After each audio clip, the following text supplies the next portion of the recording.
chers fans de football, les footeux, ceux qui aiment le foot, ceux qui aiment cette passion. Donc hier, la France venait d'être éliminée à la Coupe du Monde 2026 au niveau des demi-finales. Alors, on va faire un petit débriefing de cette demi-finale et parlons d'abord de l'émotion. D'abord, au niveau de l'émotion, c'est vraiment catastrophique parce que beaucoup de gens attendaient cette qualification en finale parce que ça allait être vraiment très historique que la France puisse aligner comme ça 3 finales de suite et de façon personnelle, par exemple pour le capitaine Mbappé, ça allait être aussi 3 finales de suite et potentiellement 2 victoires. À son âge, ça aurait été historique, mais on y reviendra. Alors, quand on a vu la composition des équipes, déjà, on a senti qu'il y avait un problème. Les gens qui ont suivi le match avec moi, j'avais dit qu'il y avait un problème au niveau du milieu de terrain. Deschamps avait choisi de ne jouer qu'avec 2 milieux de terrain et de faire confiance à cette fameuse attaque à 4. On tenaille carrément et voilà, on s'est dit que ça allait passer quoi. Les 5 premières minutes, c'était limite. Alors, l'Espagne en fait, qu'est-ce qu'ils ont fait? Quand en 2024, Lamine Yamal était au top avec Nico Williams, il les a fait porter l'équipe. Le sélectionneur espagnol, Luis de la Fuente, les a fait porter l'équipe. Donc il a accepté d'être pragmatique et ces 2 petits ont porté l'équipe. Ils ont gagné l'Euro et en 2025, ils sont arrivés en finale de Ligue des Nations, en éliminant la France en demi-finale aussi. Et ils ont perdu en finale contre le Portugal, comme vous vous souvenez, au tir au but. Et finalement, là, en 2026, Nico Williams sort d'une blessure, une longue blessure. Yamal n'est pas très en forme. Donc, finalement, il va décider de revenir au pragmatisme espagnol qui est de prendre le jeu à son compte. Donc, avoir la possession. Parce que la politique de la possession, c'est quoi pour les gens qui peut-être ne le savent pas? La politique de la possession, c'est de se dire que tant que l'adversaire n'a pas le ballon, il ne peut pas marquer un but. Donc on confisque le ballon le maximum de temps possible. Ça va énerver l'adversaire, ils vont commencer à commettre des fautes et en plus ils vont pas marquer. Voilà la politique de ce jeu de possession. Et l'Espagne, bien sûr, ils sont arrivés tout en confiance et tout. Avant-hier, Yamal passe en conférence de presse. Déjà, je vous rappelle que c'est lui qui a demandé d'aller en conférence de presse. C'est lui. Donc, 19 ans, ce niveau de confiance, franchement, on ne peut que le féliciter. Par exemple, ça lui a réussi. Avant, il parlait beaucoup et il perdait les matchs. Donc, ça lui tombait dessus. Mais là, il a parlé et il a gagné. Donc, rien à dire. Yamal passe en conférence de presse. Il met la pression à la France, il se moque d'eux, les insulte littéralement, et tout ça, il dit qu'il est le plus fort, il est le meilleur joueur du monde, il va prouver à la France qu'ils sont meilleurs, donc l'Espagne arrive en étant convaincu qu'ils sont meilleurs. Pendant ce temps, la France fait confiance à son système, et pendant le premier quart d'heure, ça marche un peu quand même, on a senti que vraiment Dembélé a essayé de trouver la profondeur avec Mbappé, mais on a très vite senti aussi que la profondeur ne prenait pas, ça ne marchait pas. Mbappé n'arrivait pas à trouver cette profondeur. Et donc, on arrive finalement, dans ce contexte, à la fameuse faute de Lucas Digne. Qu'est-ce qui se passe sur cette faute?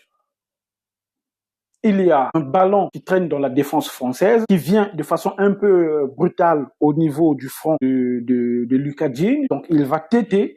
Il va faire une tête dans l'intention probablement d'envoyer le ballon en arrière, sauf que ça monte. Et quand ça monte, c'est là où il va commettre une grave erreur d'appréciation. Normalement, quand tu as comme ça un ballon qui monte au-dessus de ta tête, le temps que le ballon redescende, tu dois regarder autour de toi qu'est-ce qui est en train de se passer. Et quand il allait voir qu'il y a Yamal qui est en train de venir, qu'est-ce que tu dois faire à ce moment-là?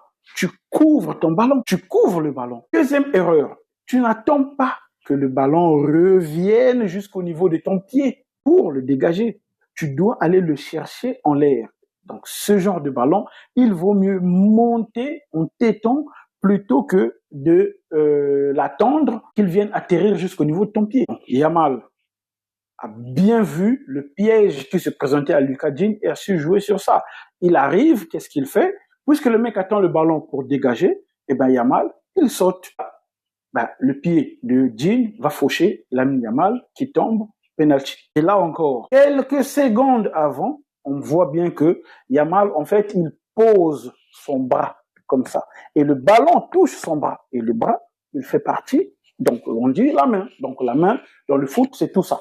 Voilà, donc c'est tout. Donc cette partie. Ça, c'est la vérité. Et ça, c'est avant que Digne puisse le faucher. Donc, normalement, ce penalty ne devait pas avoir lieu. Normalement. Parce qu'il y a une première faute de main juste avant. Mais l'arbitre a carrément refusé même d'aller voir la VAR. Et c'est là où je me dis, mais les arbitres de la VAR, là, voilà, qu'est-ce qu'ils ont bu, quoi? Je sais pas, voilà. Ils avaient bu peut-être de l'alcool, ils étaient en train de dormir, hein, je sais pas. Voilà, ce n'est pas pour justifier l'élimination de la France de façon objective. Il y a une faute qui est commise avant. Il a touché le ballon avec sa main.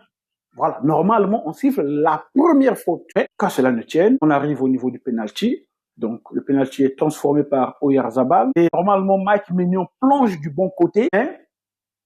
Oyarzabal a l'intelligence de ne pas tirer à ras de terre. Il met le ballon au-dessus. Et donc, Maignan rate le ballon et premier but. Donc là, à partir de là, on sent que c'est pas bon, ça sent pas bon. Et la France va essayer de pousser, mais le milieu à 3 de l'Espagne, oh là là, qu'est-ce qu'ils ont tué le milieu français. Il n'y a fait que 2 personnes.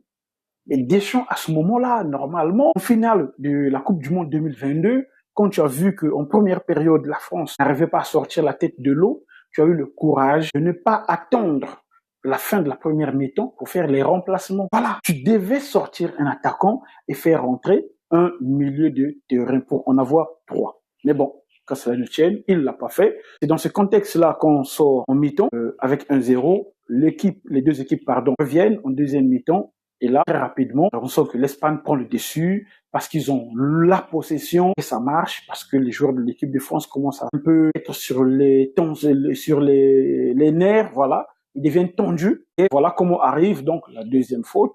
Koubarsi littéralement est en train de provoquer avec le ballon les joueurs de l'équipe de France qui sont là debout en train d'assister. Les gens qui ont regardé le match avec moi, ils m'ont vu crier. Je dis mais c'est pas possible, mais pourquoi vous ne pressez pas? Mais il faut presser. Et là, Koubarsi fait le 1-2 avec je sais plus qui. Il est même fauché, mais l'arbitre laisse l'avantage parce que le joueur suivant qui récupère le ballon, c'est Pedro, un joueur espagnol. Et donc, il se retrouve face à face avec Mike Maignan. Ça pardonne pas. 2-0. Bref. Et donc, après ça, l'équipe de France va essayer. Bref. Vous avez compris. La France a perdu. Donc, il y aura pas de troisième finale. C'est dommage pour Deschamps. J'aurais aimé pour son histoire qu'il finisse avec au moins une troisième finale. Même s'il perd en finale, mais au moins une troisième finale d'affilée. Voilà. Troisième finale de Coupe du Monde, je veux dire. Hein, mais n'oubliez pas qu'il y a déjà eu une finale de l'Euro en 2016. Donc si on compte les finales, ça en fera 4. Mais en Coupe du Monde, ça fait 3 finales. Mais il va s'arrêter là, 2026. Si on fait son bilan, ça fait 4 finales, comme je l'ai dit. Une finale de l'Euro en 2016, finale Coupe du Monde 2018 qu'il a gagné, finale Coupe du Monde 2022 qu'il a perdu, et la demi-finale Coupe du Monde 2026, il est éliminé. Ils vont jouer le match de la 3e place. Donc, au moins, il y a quelque chose à gagner. Le bilan, pour moi, c'est un bilan très honorable, positif. Rares sont les sélectionneurs qui durent autant dans une équipe nationale et qui font autant de finales. Maintenant, je vais parler du cas précis de Mbappé. Moi, je dis qu'il a quasiment tout perdu. Ça va être une saison difficile. On sait déjà que la pagaille qui s'est passée au Real, c'est parce que quand Mbappé arrive, les autres, ils ont gagné la Ligue des Champions et donc ils n'ont pas accepté que Mbappé devienne leur patron. Et donc, ils lui ont opposé une barrière. Là, la Coupe du Monde devait lui permettre de gagner en légitimité. S'il arrivait en finale, s'il gagnait la Coupe du Monde, il allait retourner au Real en se disant, voilà, moi aussi, j'ai gagné quelque chose que vous n'avez pas gagné. Mais là, on risque d'avoir un scénario où c'est Bellingham qui risque d'aller en finale. Imaginons que Bellingham aille en finale et que l'Angleterre gagne. Ça va être chaud au Real au retour. Mais pour Mbappé aussi, le bilan est impressionnant. Il a joué 3 Coupes du Monde et à chaque fois, il a été au prime à 3 postes différents. 2018, il était ailier droit, il a gagné. 2022, il était ailier gauche. Ils ont joué la finale, mais ils ont perdu. Et 2026, il a joué numéro 9, avant-centre. Ils se sont arrêtés en demi-finale. Franchement, c'est un bilan plus qu'honorable. Personne n'a jamais fait ça. Dans toute l'histoire de l'humanité, même le grand Ronaldo R9 n'a pas fait cette performance de s'amuser à changer de poste comme ça et à être tout le temps performant, à finir comme ça avec 8 buts en Coupe du Monde. Même le grand Ronaldo R9 n'a pas atteint ce niveau. Voilà, avec tout le respect qu'on lui doit. D'accord? Personne n'a fait ça. Même le grand Ronaldinho, même tout. Prenez tous les grands que vous voulez. Personne ne l'a fait. Personne ne l'a fait. Donc Mbappé, il s'est baladé, hein, il s'est baladé au niveau de tous les postes de l'attaque. Et le gauche, il n'y a pas de souci, il frappe.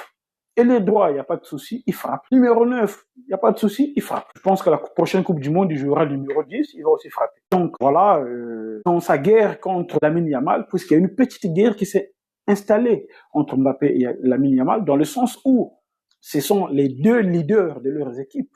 Ça fait, mine de rien, six éliminations directes où Lamine Yamal élimine Mbappé. Je pense, si je me rappelle bien. Ça a commencé avec l'Euro 2024. L'Espagne élimine la France en demi-finale. Donc, Yamal a gagné son duel à distance avec Mbappé. On en vient à la Coupe, la Ligue des Nations 2025, je pense, 2025, c'est ça. L'Espagne élimine encore la France en demi-finale. Donc, ça fait 2-0 en faveur de Lamine Yamal. On arrive maintenant en Liga. Et il y a eu, je pense, en Liga, il y a eu 3 ou 4 classicos de suite où, à chaque fois, c'est Lamine Yamal qui gagne. Donc, il y a eu d'abord le classico aller-retour de la première saison de Mbappé. Hein, le classico aller-retour, c'est Yamal qui a gagné, donc le Barça avait gagné. Et puis, il y a eu, donc, on a déjà les deux Ligue des Nations, Coupe d'Europe, les deux classicos aller-retour de l'année 2024, la première saison, de l'année 2025, pardon. Ensuite, il y a eu une finale de Supercoupe, Espagne, je pense, si je me rappelle bien. C'est le Barça qui avait gagné contre le Real. Ça fait déjà 5 victoires, d'accord? Et là, l'élimination encore de la France en Coupe du Monde par l'Espagne, ça fait 6 victoires d'affilée. Donc, dans cette petite guéguerre entre les leaders, les stars, c'est Yamal qui mène la danse. Donc, on peut plus nier l'évidence. C'est comme ça. Ce sont des faits. On dit souvent que les hommes mentent, mais pas les chiffres. Ça, ce sont des chiffres, ce sont les faits. Tu peux aimer ou détester Lamine Yamal, ça ne change rien au résultat. Il est en train de gagner son duel. Ça fait maintenant plus de 3 ans qu'il gagne tous ses duels contre Mbappé. Voilà. On va dire que Mbappé a gagné peut-être un seul duel lorsqu'ils ont gagné le Classico. Si vous vous souvenez de cette saison qui vient de finir, le Classico aller, quand le Real avait battu le Barça 2-1 et qu'ils avaient pris le devant de la première ligue. Pardon, je dis n'importe quoi là. De la Liga à la première ligue. Mais finalement, le Barça a réussi à revenir à la première place et finalement à remporter carrément la Liga. Mais ça, c'est une autre histoire. Donc, j'étais juste en train de dire que Lamine Yamal gagne dans son duel contre Mbappé. Et ça doit peser psychologiquement chez Mbappé. Et on savait aussi que si la France allait en finale et gagnait cette Coupe du Monde, Mbappé avait des grandes chances d'être le Ballon d'Or. Mais là, ça ne risque plus d'arriver. Et Lamine Yamal, mine de rien, finalement, va encore se hisser parmi les ballons d'orisables. C'est fou. Déjà, l'année dernière, il est sorti 2e au Ballon d'Or sans avoir vraiment réalisé grand-chose. Hein, franchement, objectivement parlant, il a juste gagné la Liga, quoi. Franchement, avec des performances individuelles spectaculaires, oui, c'était quand même maigre pour devenir 2e au Ballon d'Or. Ça, c'est mon avis. Mais là, il a gagné la Liga. S'il gagne la Coupe du Monde, c'est sûr qu'il va être un sérieux concurrent à la première place du Ballon d'Or. Donc, Mbappé va encore perdre. Ça va encore retarder le moment où il devra gagner son premier Ballon d'Or. Le moment où il devra gagner quelque chose avec le Real. Donc, voilà un peu. Moi, je trouve que le parcours de la France, finalement, a été honorable.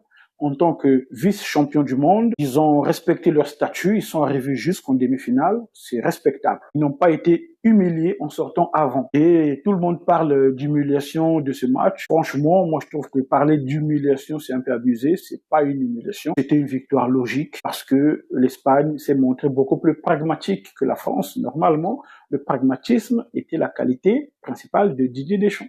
Mais là, il a manqué de pragmatisme. Il n'a mis que 2 milieux de terrain au lieu d'en mettre 3. Et il n'a pas eu le courage de sortir les gens qu'il fallait au moment où il fallait. Donc voilà ce que moi je peux dire sur cette analyse. Et voilà. Dites-moi ce que vous en pensez en commentaire et on se retrouve à la prochaine vidéo.